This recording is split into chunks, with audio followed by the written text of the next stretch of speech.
Hello students. आज हम polynomial equations और जो पॉलिनोमियल चैप्टर है उसे डिस्कस करेंगे। So first of all polynomial equations होते क्या हैं। सो फर्स्ट ऑफ ऑल हमें ये जानने की ज़रूरत है कि पॉलिनोमियल इक्वेशंस क्या होते हैं। तो हमने क्लास 9th में polynomial equation in one variable पढ़ लिया है और हमने उसमें जो पढ़ा था उसमें पॉलिनोमियल इक्वेशन जो था वो वन वेरिएबल में था।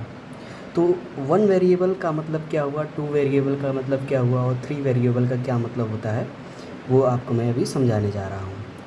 तो देखिए, पॉलिनोमियल इक्वेशन जो होता है वो कई प्रकार से लिखा जा सकता है। जैसे अगर मैं ये लिखूँ कोई भी इक्वेशन, मतलब मैंने ये लिख दिया, एक रैंडम इक्वेशन मैंने ले लिया, ये भी एक पॉलिनोमियल इक्वेशन है। ये इक्वेशन मैंने ले लिया, ये भी एक पॉलिनोमियल इक्वेशंस है। ये भी एक पॉलिनोमियल इक्वेशन है। और अगर यही मैं पी एक्स जो है इसको ज़ीरो के इक्वल कर दूँ तो ये इक्वेशन हम ऐसे भी लिख सकते हैं। तो ये मैं आपको आगे बताऊंगा। तो पॉलिनोमियल इक्वेशंस हम कई प्रकार से लिख सकते हैं। जैसे कि एक पॉलिनोमियल इक्वेशन ये भी हो सकता है हमारा, और एक पॉलिनोमियल इक्वेशन हमारा ये भी हो सकता है। इसको भी हम ऐसे ही लिख लेते हैं। तो ये सब सारे जो इक्वेशंस हैं ये पॉलिनोमियल इक्वेशंस में आते हैं। तो हम कैसे समझेंगे कि ये पॉलिनोमियल इक्वेशंस कौन से इक्वेशंस हैं। तो देखिए, पॉलिनोमियल इक्वेशन में जो डिग्री ऑफ पॉलिनोमियल इक्वेशन होता है, degree of polynomial equation, polynomial equation जब आप पढ़ेंगे, जब आपको टीचर्स पढ़ाएगा या फिर मैं ही पढ़ा रहा हूँ जब, तो ये जो आपको डिग्री ऑफ पॉलिनोमियल इक्वेशन नाम का नाम सुनने को मिलेगा। तो डिग्री ऑफ पॉलिनोमियल इक्वेशंस क्या होते हैं, बेसिकली कोई भी इक्वेशंस के जो किसी भी इक्वेशन में, जैसे ये हमारा इक्वेशन है, मैंने ये जो लिया है, ये जो इक्वेशन है, इसके जो इसका जो सबसे बड़ा डिग्री है, यानी एक्स की जो सबसे बड़ी डिग्री है, नंबर है। जैसे कि इस पूरे इक्वेशन में सबसे बड़ा नंबर हमें एक्स के पावर में क्या दिख रहा है, तो वो हमें दिख रहा है 3। यानी कि ये जो 3 है वो हमारा, ये जो 3 है, यहाँ से हम यहाँ लाए अगर इसे, तो ये जो 3 है वो हमारा डिग्री ऑफ पॉलिनोमियल इक्वेशन हो जाएगा। और ऐसे ही हमारा इस वाले इक्वेशन के केस में हमारा 1 हो जाएगा डिग्री ऑफ पॉलिनोमियल इक्वेशन। इस वाले केस में हमारा 2 हो जाएगा degree of polynomial equation, degree. Okay, तो डिग्री ऑफ पॉलिनोमियल इक्वेशन क्या होता है, किसी भी इक्वेशन में, किसी भी पॉलिनोमियल इक्वेशन में जो एक्स के पावर जो सबसे ग्रेटेस्ट नंबर होती है उसे हम डिग्री ऑफ पॉलिनोमियल इक्वेशन बोलते हैं। ठीक है, और आगे हम बढ़ते हैं। तो हम कैसे समझेंगे कि कोई भी इक्वेशन हमारा लीनियर है या क्वाड्रेटिक है या फिर क्यूबिकल है। तो लीनियर, क्वाड्रेटिक एंड क्यूबिकल। वैसे क्लास 10th में ये क्यूबिकल तो नहीं होगा शायद, और बट इजी है इसलिए मैं आपको बता देता हूँ, काफ़ी अच्छे से आप लोग अंडरस्टैंड भी कर पाएंगे। तो लीनियर इक्वेशन में क्या है कि जो हमारा डिग्री है, डिग्री ऑफ पॉलिनोमियल इक्वेशन जो होती है,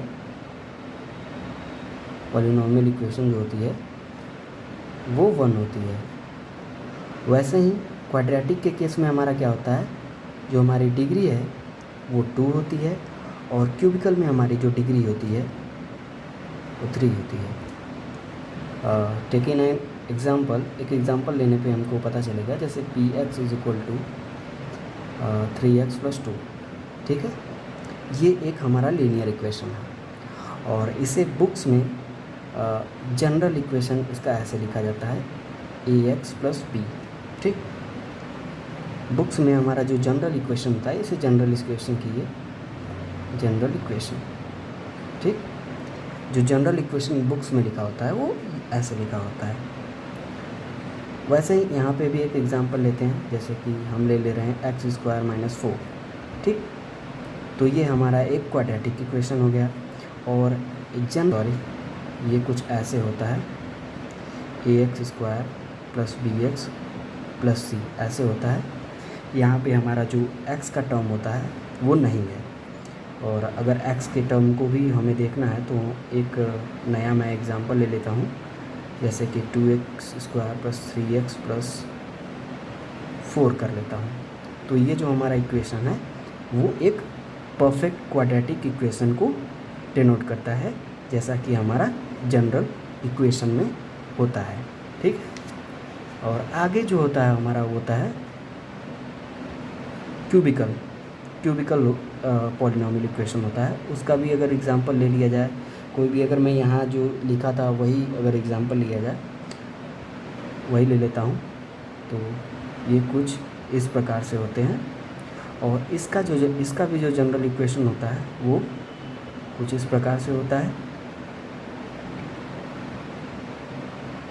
+t। ये जो है इसका एक जनरल इक्वेशन हो गया। सो स्टूडेंट्स, यहाँ पे एक बात ध्यान में रखने वाली ये बात है कि यहाँ पे जो यहाँ पे जितने भी ये चाहे इस इक्वेशन में हो, चाहे इस इक्वेशन में हो, चाहे इस इक्वेशन में हो, यहाँ पे जो a, b, c और d हैं, जो भी हैं वो रियल नंबर्स को डिनोट कर रहे हैं। ये रियल नंबर्स को डिनोट कर रहे हैं और इनमें से जो a की वैल्यू है, a की वैल्यू 0 के बराबर नहीं हो सकती है, ठीक है। अगर 0 हो गई, देखिए अगर 0 हो गई तो अगर ये 0 हो गई तो ये लीनियर इक्वेशन रह ही नहीं जाएगा, क्योंकि x जो है x भी 0 हो जाएगा और ये लीनियर इक्वेशन नहीं रहेगा। वैसे ही अगर यहाँ पे a की वैल्यू 0 हो जाए तो ये भी क्वाड्रेटिक इक्वेशन नहीं रह जाएगा, ये एक लीनियर इक्वेशन बन जाएगा।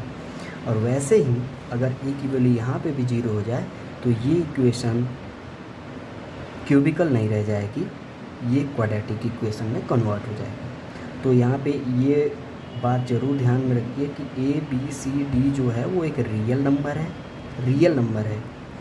और a की वैल्यू जो है वो जहाँ की शायद दिख नहीं रहा है क्या, हाँ अभी दिख रहा है। और ये जो a की वैल्यू है यहाँ पे कि 0 नहीं हो सकता है। मैं एक बार फिर से एक्सप्लेन कर देता हूँ कि ये जो इक्वेशंस हैं उनमें a की वैल्यू 0 नहीं हो सकती। क्यों नहीं हो सकती? क्योंकि अगर a की वैल्यू 0 हो गई तो ये लीनियर नहीं रह जाएगा, ये क्वाड्रेटिक नहीं रह जाएगा और ये क्यूबिकल नहीं रह जाएगा। और a, b, c, d जो हैं वे चारों, इस वीडियो को यहीं तक रखते हैं। इसमें मैंने आप लोग को बताया कि पॉलिनोमियल इक्वेशंस क्या होते हैं और कैसे हम पहचानेंगे कि लीनियर इक्वेशन, क्वाड्रेटिक इक्वेशन और क्यूबिकल इक्वेशन क्या हैं, पॉलिनोमियल इक्वेशन क्या हैं, और ये मैंने आपको बताया। और अभी अगले वीडियो में आगे इस टॉपिक्स को हम आगे बढ़ाएंगे इस चैप्टर के। तब तक के लिए थैंक यू स्टूडेंट्स। यहाँ तक वीडियो अगर देखा है तो चैनल को सब्सक्राइब कर दीजिए और बेल आइकन को प्रेस कर दीजिए, क्योंकि आगे भी ऐसे वीडियो आती रहेंगी। Thank you.